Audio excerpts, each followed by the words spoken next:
What is going on, everybody? Zyonik here, and in today's video we're going to take a look at Quagsire and how Quagsire does in the Tempest Cup meta. Now, Quagsire is a huge glass cannon for this tournament. The only problem with Quagsire is that Tropius and Abomasnow, those Razor Leaf users, are going to be a direct counter for Quagsire, but if you can handle those two Pokemon, Quagsire has the potential to sweep teams with the moveset available. Now, when it comes to Quagsire, we're going to take a look at the ideal movesets you should go for or aim for this tournament and how they can be utilized versus a lot of the Pokemon you will see. We're going to take a look at key matchups for Pokemon that you will face with a Quagsire and give you an idea of how he does against them and when a good time to disengage from that fight, whether that be just let Quagsire go down or swap him out for another Pokemon, and also when to actually double down possibly and use both shields for a Quagsire. Alright guys, diving right into Quagsire, and the first thing you guys need to take in is that Quagsire is going to be 4 times weak to grass, which is why I had said that Tropius and Abomasnow, those Razor Leaf users, are going to absolutely destroy a Quagsire. It's going to be the equivalent of Venomoth destroying Toxicroak from the Twilight Cup. So Quagsire, even though he has that weakness, he's got a ton of strengths, guys. So with a fast move of Mud Shot and a very highly recommended move of Stone Edge as your first charge move, and the second charge move is debatable.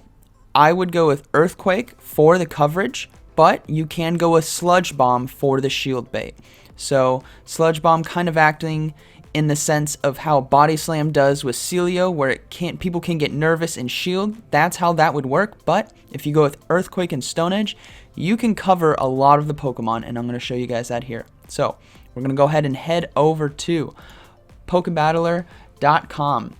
We're going to go ahead and go down to the PvP rankings, and this is for overall top 24 Pokemon in the Sylph Arena Tempest Cup. So if we scroll down, just like before, we see that Quagsire, number 2 overall, Mudshot and Stone Edge, guys, with a win rate of 67.5% versus every Pokemon in the meta. Mudshot and Stone Edge is going to perform so well.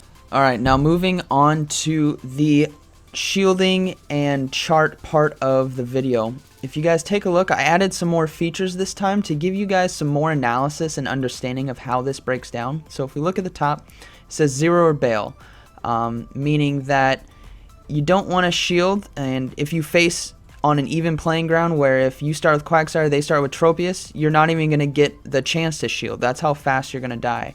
But 0 or bail, because if you want to keep your Quagsire, you're going to need to get him out of there, but we'll talk more about that in a second. And as you guys kind of look around, when it says 0-1 or 0-2, those 0 shields are the Pokemon that Quagsire is fighting, and the numbers of the 1, the 2, and whatnot on the right-hand side are Quagsires. So if we look at Whiscash, it says 0-1, that means Quagsire wins if Whiscash doesn't shield and Quagsire shields once.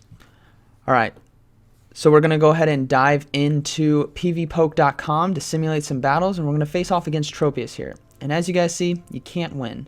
But note here that, you guys, if you want to keep your Quagsire in there, you can get a Stone Edge off, and it can do a lot of damage, which could surprise Tropius users. It's going to do 96 damage, which is huge, but you're going to want to bail out of there. You either want to go all in or all out. There's no in between here, guys. So we're going to go ahead and move over to Whiscash, and you guys are going to see how these numbers are lining up. We're going to go ahead and change Water Gun to Mudshot, and we're going to go ahead and simulate. And if we take a look down at the charts, as you see how the graph works, the 0-1, the 0-2, and the 1-2 are the only chances you have to win. If you shield twice and Whiscash shields twice, you lose. So it's a much favorable matchup for Whiscash, and this is something to note when you're fighting a Whiscash, that if you see them start to shield, you're going to lose, so you may as well not waste 2 shields on that. So we're going to go ahead and move to Skarmory, another huge Pokemon you guys are going to see. It's pretty much going to be on every team. And if we see, it's this same kind of thing. If Skarmory doesn't shield, you win if you can get that first move off, basically. But notice how Quagsire gets his moves off first before Skarmory. If he doesn't shield, then you know what? I could invest a shield here to try to win. But if Skarmory shields once, you're basically going to be in that losing trade. So if you get that first Stone Edge off versus the Skarmory and he shields it, it might be a good point to go, you know what?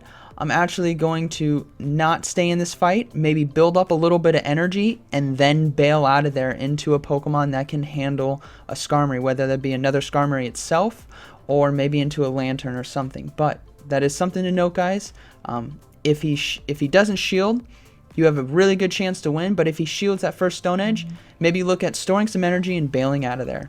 So I'm going to go ahead and go to Altaria, and Altaria is going to be a very similar thing as Skarmory. There's only one thing, is you lose on no shields. So if you want to be an Altaria, you're gonna have to shield at least once, and Altaria can win if it shields twice, just because of how strong Dragon Breath is. So that's kind of how that breaks down. And Stone Edge doing 79 damage, so which is a decent amount of damage. But if that Altaria shields right away, you know you either need to do one of two things. Go ahead and let Quagsire go down and save those shields, or get him out of there, because you're not going to win that 2-2 trade. It's just not going to happen. But you can win the 2-1 trade if that Altaria only has one shield left and you have two. So that's just something to look at, something to keep in the back of your head when facing your opponent. So I'm going to go ahead and move to Lapras. And Lapras with Water Gun and Ice Shard perform very similarly, so we're going to go ahead and use Ice Shard here with Ice Beam. And as you guys will see, it doesn't really matter if I sim with Ice Beam, because Surf is what's going to be doing the damage to this Quagsire. And if you look across, it's going to be a tie on 0-0, and then you're going to lose the 2-2. So it's another Pokemon where if they shield, you're going to want to look to bail out of there. But Stone Edge, huge hitting move against a Lapras. It can really surprise people. And if we look at Water Gun here, go ahead and simulate. Water Gun is going to be a little bit nicer to face. And when you guys face your opponent in that first round, if they use a Lapras, you want to find out what type of Lapras it is, because it's going to make a difference for a second round.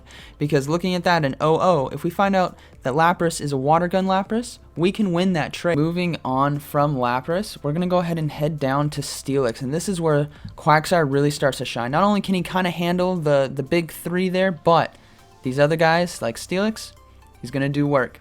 And this is where the 2-2 win comes in, where if you really want to invest in Quagsire and win this trade, you can with a 2-2 shield versus a Steelix. Now the Steelix is Earthquake Crunch, so take that into note if you want to see how it works against maybe if they have Heavy Slam or whatnot. But for this video, we're going to go with Earthquake Crunch. We're going to move on to Lantern, another huge Pokemon you guys are going to see in this tournament. And it wins again on the... Now this is the surprising one. On the 0-0, you can really surprise your opponent if they don't know. Look at that. He got to Earthquake before Lantern got to Thunderbolt. So people may be really surprised and not shield because they may think it's, oh, maybe it's Sludge Bomb or maybe it's Mud Bomb. No, no, no, no, no. That's an Earthquake. And you get it before Lantern gets Thunderbolt.